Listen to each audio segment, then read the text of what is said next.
திருச்சியில் கணவன் இரும்பு கம்பியால் குத்தியதில் சிகிச்சையில் இருந்த பெண்ணை மருத்துவமனைக்குள் புகுந்த அந்நபர் மீண்டும் கூர்மையான ஆயுதத்தால் குத்தி கொடூரமாக கொலை செய்துள்ளார். குடும்ப தகராறு கொலை நடுங்க வைக்கும் கொலையில் முடிந்தது எப்படி?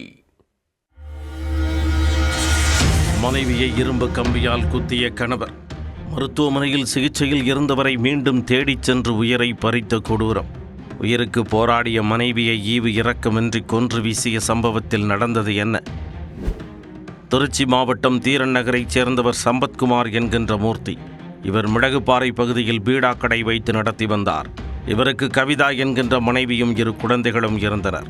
கணவன் மனைவி இருவருக்கும் இடையே கருத்து வேறுபாட்டால் அடிக்கடி குடும்ப தகராறு ஏற்பட்டு வந்துள்ளது. செவ்வாய்க்கிழமை இரவு சமைக்க தாமதமாகிவிட்டதால் சாப்பாடு வர ஏன் தாமதம் என மூர்த்தி மனைவியிடம் சண்டை போட்டுள்ளார். அதில் கவிதாவும் கணவரை எதிர்த்து நிற்க அதில் ஆத்திரமடைந்த மூர்த்தி தேங்காய் உரிக்கும் கம்பியால் கவிதாவை ஆக்ரோஷமாக குத்தியுள்ளார். அதில் இரத்த காயமடைந்த கவிதா கத்தி கூச்சலிட்டு கதறி உள்ளார். இதுகுறித்து கவிதாவின் பெற்றோருக்கு சம்பத்தே போன் செய்து தகவல் தெரிவித்துள்ளார். உடனே அவர்கள் கவிதாவை மீட்டு திருச்சி சீனிவாசா நகரில் உள்ள தனியார் மருத்துவமனையில் சிகிச்சைக்காக அனுமதித்தனர். அங்கு சென்ற மூர்த்தி மனைவியை பார்க்க வேண்டும் என கூறி உள்ளே சென்றுள்ளார். ஏதோ ஆவேசத்தில் நடந்த அசம்பாவிதம் என கவிதாவின் குடும்பத்தினர் மூர்த்தியை தடுக்கவில்லை.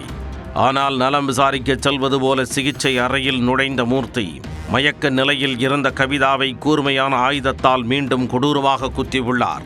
இதில் கவிதா மருத்துவமனையிலேயே துடிதுடித்து உயிரிழந்தார். இக்கொடூரச் சம்பவம் தொடர்பாக மருத்துவமனை நிர்வாகத்தின் சார்பில் போலீசாருக்கு தகவல் தெரிவிக்கப்பட்டது. உடனே சம்பவ இடத்திற்கு சென்ற உறையூர் போலீசார் கவிதாவின் உடலை மீட்டு உடற்கூராய்விற்காக திருச்சி அரசு மருத்துவமனைக்கு அனுப்பி வைத்தனர். தப்பி ஓடிய மூர்த்தியை தனிப்படை அமைத்து கைது செய்தனர். குடும்பச் சண்டையால் தான் கொலை நடந்ததா அல்லது வேறு ஏதேனும் காரணத்திற்காக கொலை நடந்ததா என்பது குறித்து போலீசார் விசாரணை மேற்கொண்டு வருகின்றனர்.